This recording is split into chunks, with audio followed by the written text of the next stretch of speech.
The book is From the Cradle to the Cradle, A Journey of African Culture, a Story of the Luo Nation. You can stream, by the way, at SpiceFM KE. You can stream, you can watch us live if you want to know what's going on in the studio. Tony, good afternoon. Good afternoon, Miriam. How you doing?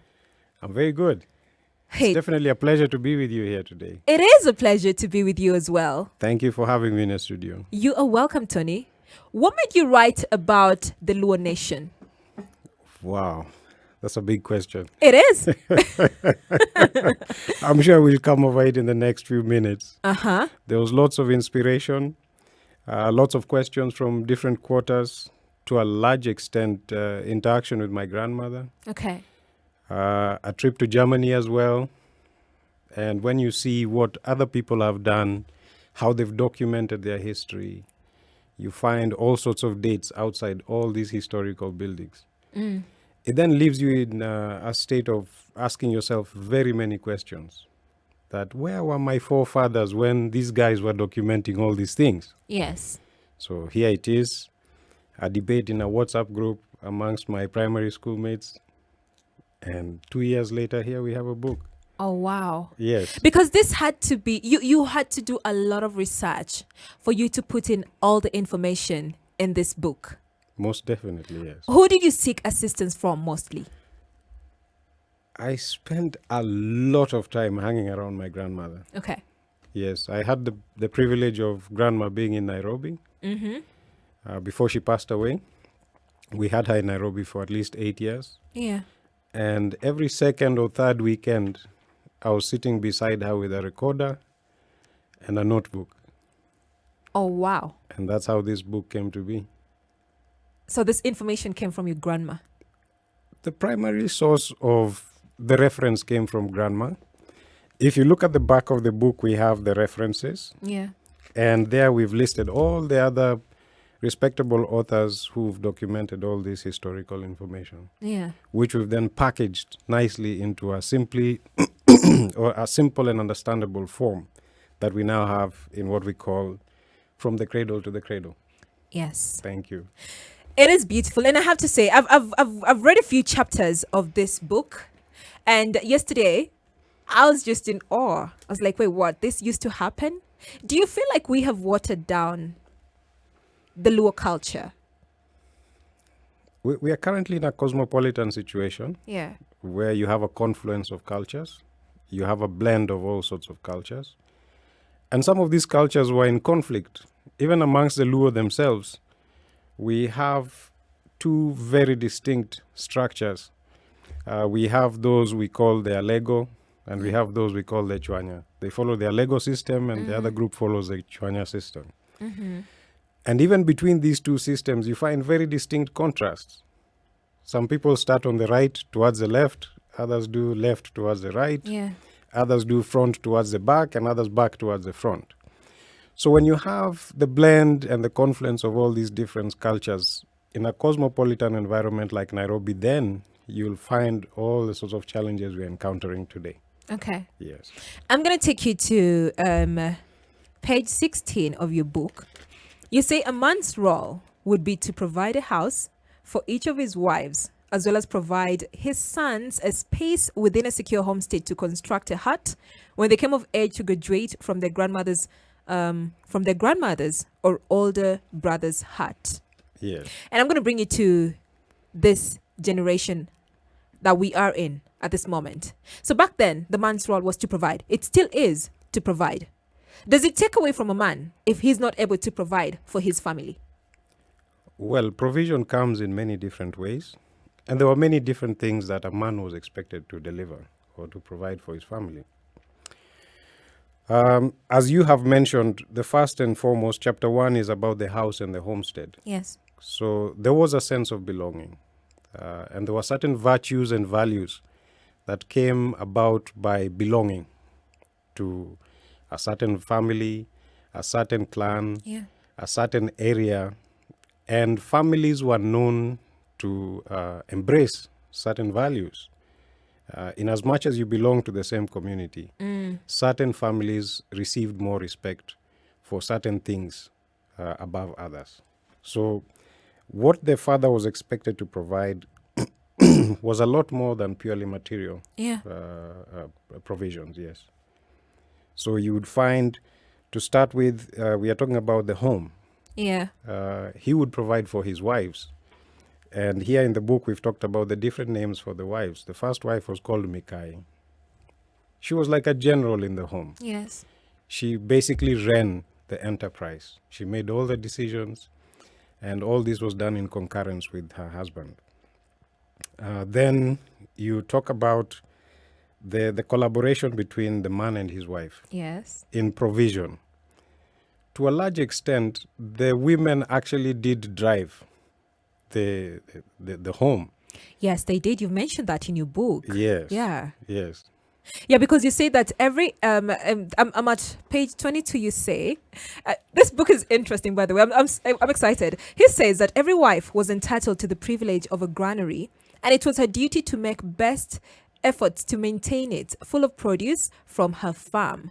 This would provide the food security required to feed the family. So the woman's role back then was actually to till the land, provide for the family. Yes. Food. Yes. And it wasn't just in the kitchen. And I'll pick it. Is that what you're trying to say? I like the way you put it, that because there's traditional reference when someone was identifying a bride or a bride-to-be, Yeah. that she looked very fragile or frail, and that she didn't look like she was going to be able to dig. Ooh. One of the major roles of a bride-to-be or a wife in the home was to come and dig the land. Because if you had not tilled the land, you could not lay claim to it. In today's world, as we are talking about it, you mentioned it earlier, Yeah. you have the privilege of a piece of paper issued by the government with your name on it, Yeah. stating that you own this piece of land from one beacon to the next. In the context we are talking about, you had to have been making the land productive for you to lay claim to it. So you couldn't have idle land and claim it was yours. Yeah, because in your book you also say that one could actually come and till that land, or rather plant there, if it was bare. Yes. You would find in a large family setting that the lady's sister-in-law, who had more children Yeah. and more jembes at her disposal, tilling their land and spilling over and tilling onto your land. So it was up to you as a new bride to make sure that you produced enough jembes to secure your land. Yeah. That was your role as a woman. Oh, wow. Tony, you talk about something called the fence in your Yes, book. yes. And you say that this the separation of the Yes. fences between father and son were not supposed to touch. Yes. And a space enough for a footpath was left in between. And this was a representation of separation and independence of the son from the father. Yes.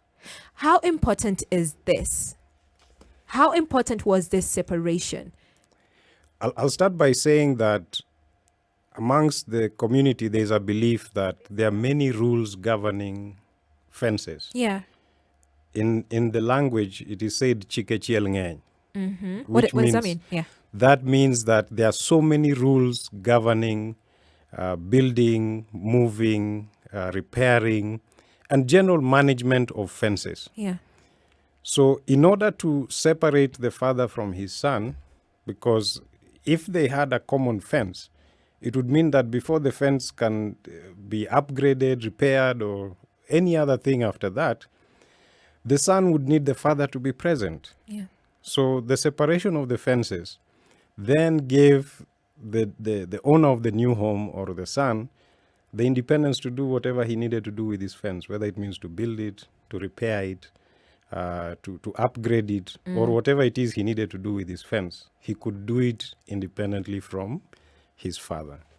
So that was also setting him up to take care of his family. Oh, yes, Yeah. most definitely. And Okay. this is where the independence comes from, Yeah. that you are granted the freedom to go and set up your home with your new bride, and then your children can also live in this new environment. All right. This is the Sunday Spice, and I'm talking to the author of From the Cradle to the Cradle, that is a journey of African culture, a story of the Luo Nation. His name is Tony Olang. It's a brilliant book. If Vundi, I see you there, thank you very much for tuning in. I'm in the studio with Tony Olang, the author of From the Cradle to the Cradle, a journey of African culture and a story of the Luo Nation. So, Tony, we talked about the granary. Tell me more about the granary. What significance was it?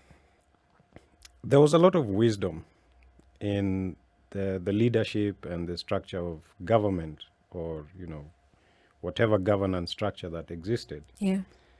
There was an appreciation that it took time to produce this food, and you then would go through a season where there was nothing to eat. Yeah.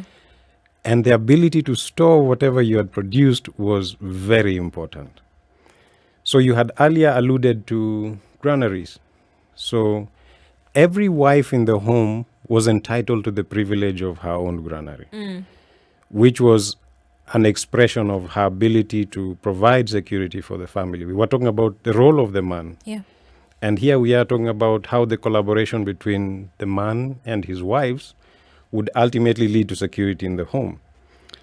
Now, what probably tends not to be presented very frequently is that there was a strategic grain reserve in every home. And this granary was a granary that belonged to the man of the home. It was called Mondo. Mondo was a strategic grain reserve. Okay. And when produce from this strategic grain reserve was going to be distributed, it was a sign that this was dire straits. This was a calamity. Yeah. It meant that the granaries of the wives had been exhausted, and now we had to dig into the strategic grain reserve. So it was very hard to find that a family lacks, right? Because everybody had a role to play. Yes. As much as the man provided, Yes. the women also had their own. Yes. So you're just not dependent on the man. Why are you laughing? I like how you're unpackaging it. Yes. Yes, because you're just not dependent on the man. Exactly. It was collaborative. It was collaborative. Yes. The wife had to put in the work. Oh, yes. But then we're looking at a scenario in this generation Yes. where we have women sitting back and you're waiting for the man to provide everything. I think that's a misplaced appreciation of what should happen. And this is where the cultural lessons, Yeah. which I think I've highlighted very well in chapter 5 of this book, the boys were granted some sort of training or an education syllabus. And all this is captured in the book. The girls were also then granted training under the more senior ladies in the family. And they were guided that you are also then going to have your own home when the time comes. Yeah. It was not if, it was when. Yes, When. it was a definite that the community could foresee and wished well for every girl in the home Yeah. to then be blessed with her own home. Yeah. This is what the process of marriage granted every girl in the community. So she was taught by her mother, and she would then go and implement whatever lessons she received in her new home. Yes. Under the guidance of her new mother. So you are trained by a biological mother, and you went to deliver on your role or to execute on your role under the wisdom of a mother-in-law. Yeah. Yes, this is how it was for the ladies. So for the gentlemen, you knew you were going to follow in the lineage, and your father would then show you where you are to build, Yeah. and you would then subsequently show your sons where they were going to build. To build. Yes, and all these were very respected stages of life that we've captured. The book talks about the entire circle of life, and that is why it is titled From the Cradle through the Circle of Life back to the Cradle. Okay. What we have adopted or have practiced as African communities for many generations is that the names would be granted a new lease of life in a generation or two later. So after someone had passed away, Yeah. then the name would be granted a new lease of life. That is how this happened. And, children were brought up by the entire village. Yeah, the community. Yes, it was a community effort. It wasn't Yes. just your mother and father. You talked about freedom of the young men Yes. when they attained a certain age. When children are all in the home, they sleep in their grandmother's house. And when they attain a certain age, then the boys are allowed to build a small hut, which is called a simba. This simba is dependent on your position of birth. The community is very cognizant of rank and file. Yes. So you had a rank and you had a file. So the community has a belief that if your son number 1, number 3, number 5, number 7, or a subsequent odd number, Yes. you belong on the right hand side of your father's compound. Oh. And the same applies to the wives. Wife number 1, number 3, number 7, number 9, and any subsequent odd number belong on the right side of the home. Oh, And wow. then the same applies to the son number 2, 4, 6, 8, and subsequent even numbers. They belong on the left-hand side of the home. When you study this long enough, you realize there was a lot of genius in this process. Yeah, there's a lot of order. Yes, there's law and order. Things don't just happen. No. And that takes me to what you talked about when it comes to the family hierarchy, Yes. when it comes to marriage. Yes. So the younger sister cannot get married before the older sister. And this yes. happens with the men as well. Yes. Why? The principle of law and order, or relation of rank and file, in the proper term is referred to as lemo or lamo, depending on which part of Luoland you come from. Yeah. So it was highly respected that if there were things that were happening on the right-hand side of the home, if you belong to the left-hand side, you're a spectator. Oh. And this included even wife inheritance. When brothers were lining up to inherit the wives or the widows who had been left, there were rules to be followed. In fact, this element of wife inheritance is what led to the writing of this book. Yeah. Because that is the debate that my former colleagues were having my former primary school colleagues were having in a WhatsApp group. Mm-hmm.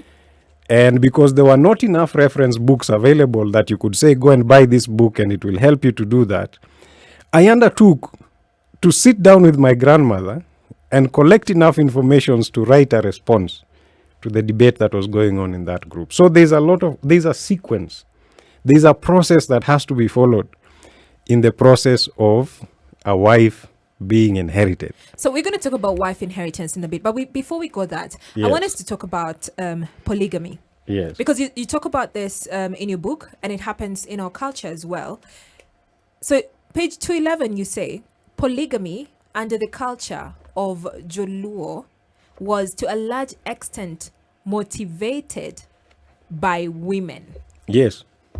Tell me about that.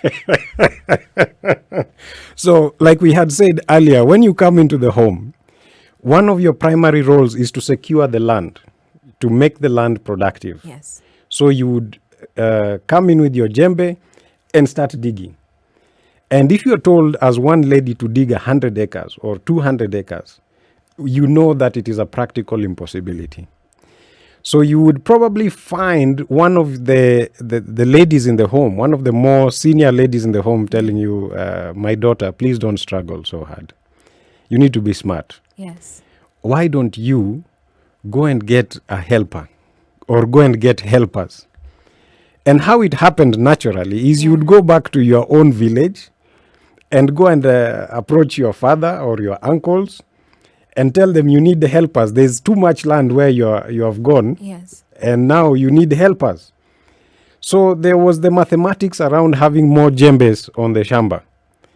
And more djembes didn't just mean your helper, because your helper was also helping you to produce additional manpower. So if you are two of you, every year you would have an additional 2 helpers. Yes. Yes, biologically. Yes. And if you are 5 of you, every year you would have 5 additional entrants to the family. Yeah. So after 5 years, if you are 5 of you, you have 25 additional. Can you see the mathematics of polygamy? Yes. And the wisdom behind it was that everything operated in some level of law and order. So whoever you brought as a helper was reporting to you. In fact, in chapter 8, we say Yes. the first wife cannot be replaced, even Yes. if she's disabled. Yeah.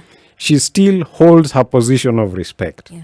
Yes, so these are some of the rules that always protected the community as a whole and enabled everybody to live in a situation of peace, law, and order. So the fact that I choose my helpers Yes, ensured that there was peace, yes, because I'm choosing my sister, yes. or I'm literally picking people from my family, Yeah, your sister, your cousin. your cousin. Yes. And so this is why it was peaceful back then. Oh, yes, because these are people you grew up with. These are people who you've learned how to do things with. These are people you already have a working relationship with. Let's talk about polygamy now. Please go ahead. Yes. Yes. So back then, the woman chose, you know, I'm like, Yes. I want this helper. I'm going to pick this one. Yes. But nowadays, men choose. This is where we are talking about a confluence. The old way of doing things has been altered. And it may be out of an act of omission or an act of commission. This gentleman might not know, by the time he's going to choose a wife, he might not know that that's not his work. So it probably means that someone slipped on the way to explaining to this gentleman how a new member of the family is incorporated. Because the first wife, or Mikai, is the one to do an induction process. Yes. So if you go and bring this lady, how does the induction take place? What sort of working ecosystem are you having? Yeah. What sort of energies are you creating? And what was the reason why you as the man were going to bring a helper for your wife? Yes. This was her role. Wow. Yes. So in your book, you also say that all the children belonged to Mikai. That's the first woman. Oh, yes. So second wife, third wife, fourth, mpaka 10, our Totowote belonged to the first They woman. all belonged, and they called her mama. It was an expression of so many things. There was so much fluidity in the home. Yeah. All your mothers would be called mama, and all your fathers would be called baba. When I say fathers, I mean your father biological Yes. and your father's brothers. Okay. It was an appreciation of the fluidity of the events of life. People would go for long durations of time, either in search of pasture or in conquest. Yeah. People would die. And it was the fact that you'd call your uncles Baba was an appreciation of the reality that in the absence of your biological father, Yeah. there was somebody already in place. And the same applies for the mothers. So this fluidity was very highly appreciated. And for the first wife, it was ultimate respect being shown that we know that you are in charge. Yeah. That is how it worked, yes. Okay. And it's all highlighted in the book very clearly. Yes, it is. Yes. Because I was reading about that and I saw how much power the woman had. Yes. And there was respect. And at no point would the second wife or the third wife feel like they needed to replace the first wife because the first woman chose them. Yes, you got an induction, or you're brought into the system or the family courtesy of her benevolence. She's the one who brought you into the system. And you're coming in as a helper. You see, the book is talking about all this and how it all began. If you look at the blurb at the back of the book, we have the creation story. Yeah. And how we all are aware of the creation story. From Olo, who was the man. Olo means made out of the soil, or born out of the soil. Yeah. And Alo means likewise, the lady who was molded out of the soil. And we then went on to multiply. And the story in the book also then goes to talk on about the flood, the great flood, and where Noah was guided Yes. to build this big ark Yeah. so that he could rescue humanity. And he then got onto the boat or the ark with his family and a pair of every animal species. And then the flood came through, and it was only Noah and his family and the pairs that he had carried onto the ark that then came back onto dry land. And we then subsequently then got to be known as the children of Noah. Noah is called Rabudi or Onam in Duluo. Yes. Yes. So again, after that, we are still children of Noah and his children. Yes. And then when you come further down, you have the story of the Tower of Babel.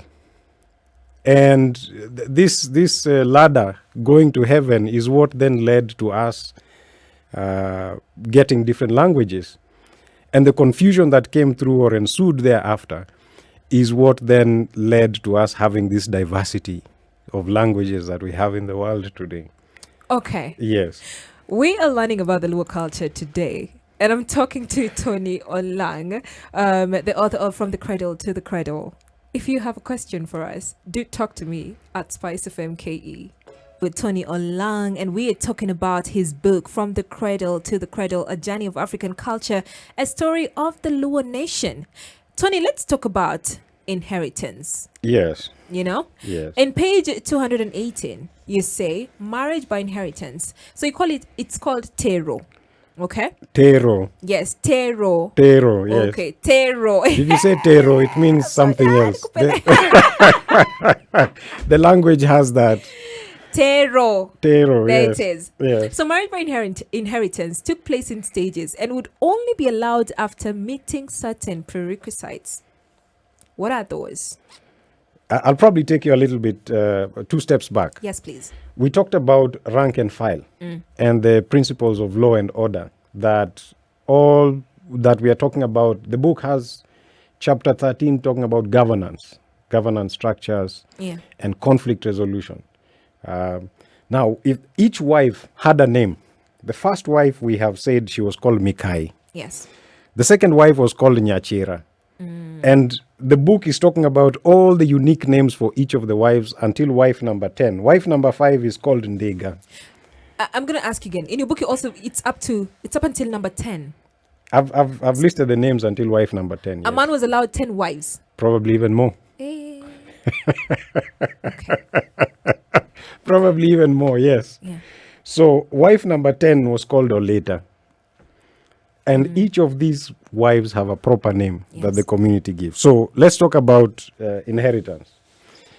Inheritance or wife inheritance was called, or is called Tero, and is often confused with Teroburu, which is a practice that is conducted during burial. Yes. So there's a very distinct difference between Tero And and Teroburu. Teroburu. Okay. So today we are talking about Tero. Okay. Tero, or marriage by inheritance, followed certain stages.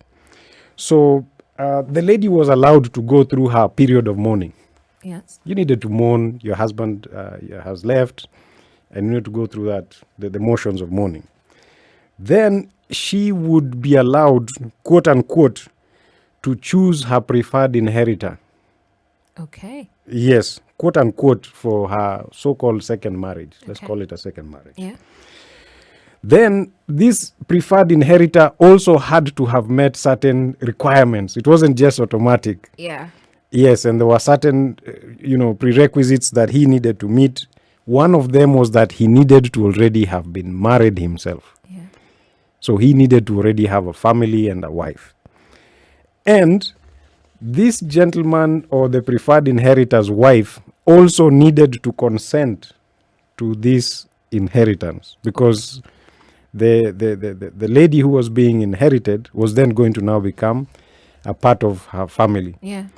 And there is this term that is used in Luo about the ladies in the community or in the family.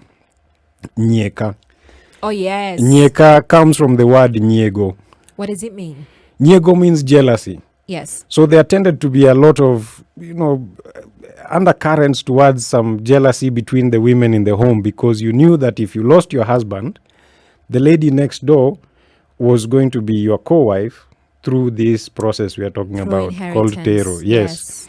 And the same would happen in her case, that if she lost her husband, she was likely going to become your co-wife. So you are co-wives in the home. You needed to build some kind of rapport and some working system, or some way in which you collaborated to deliver on the objectives for the larger family. Okay. So to some extent, it was predetermined that this lady and this gentleman have a good working relationship. Why inheritance? Why was it important for a woman to be inherited back in the day? We are still on the prerequisites for towards inheritance. So you would be entitled to inherit upwards. Okay. Sorry. We were talking about why the importance of inheritance. Yes, it was to provide stability. We had talked about every other lady in the home being called Mama, and every other gentleman in the larger family being called Baba. Okay. So in the absence of a father figure, the biological father figure, there would be somebody ready to step in, and it was almost automatic. It was known that these are all my fathers. Okay. So in the absence of my biological father, whether he had just gone to herd animals and come back, there was somebody you could always consult for guidance going forward. So Tero allowed for this stability in the larger family. That was the importance of Tero. So what happened Yes. if the woman decided that, you know what, I don't want to be inherited. I want to go back home to my family. It was allowed. It was. It was allowed. And one of the things that tends to happen, which people don't take very seriously, at the time when you visit the other home, your husband to be's home, you're actually evaluating all his brothers. You're not just evaluating him. Because in his absence, Tero would then take place. So you needed to see who your potential other husbands, courtesy of Tero, are going to be. So it was also a very important process, which then granted the bigger ecosystem stability. Okay. Yes. Tony, I know you've written about the Luo community. Yes. And that means you understand a lot about the Luo culture. What are some of the things that are in the Luo culture that you're like, I don't agree with this? It's funny you ask that, because I spent so much time with my grandmother. I think before she passed on, every second or third weekend, I was sitting with her. And in those 2 weeks, I would have written maybe even 50 questions, which I would then go and ask her. Yes. Which would then build into the content for the book. Yes. And if you look at them in the context that the community was existing, then it made perfect sense. Okay. If you look at the context of some of the practices in the environment we live in today, a lot of them don't make sense. Okay. Yes, because today we are buying plots 40 by 80, 50 by 100, you know. Yes. We are not doing farming. A lot of us, you drive out in the morning, go and deliver on your vocation and come back home. And even both members of the family might be doing that. The husband and wife might be doing the same. So the way we are considered productive today is very different. And this evolution must then also be taken holistically. So the context of the book has been written in the times that our forefathers were living. Yes, Okay. yes. All right. I mean, it's brilliant. And if you want to understand about the Luo culture, if you want to know about the history, you know, because I felt like this was me going down in history, just trying to understand things that I didn't know about our community. The book is From the Cradle to the Cradle, A Journey of African Culture, Story of the Luo Nation by Tony Olang. Where can our listeners get this book? Oh, the listeners can get the book on Nuria stores. This is nuriakenya.com. Yes. The book is available on Amazon. And we are also still currently working on relationships to broaden the number of avenues through which you can get the book.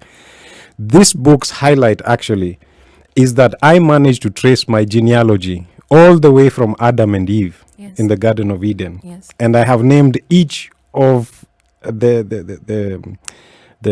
members of that genealogy all the way up to myself. So for any member of the Luo community, if they got a hold of this book and they can trace their genealogy probably 3 or 4 generations further back, they can easily plug into this one and find their lineage all the way to the Garden of Eden. That's great, Tony. Are you on social media? I am on social media. Yes. Where can we find you? You can find me on Facebook. Uh-huh. Yes, I think that's principally where I am. Tony Olang.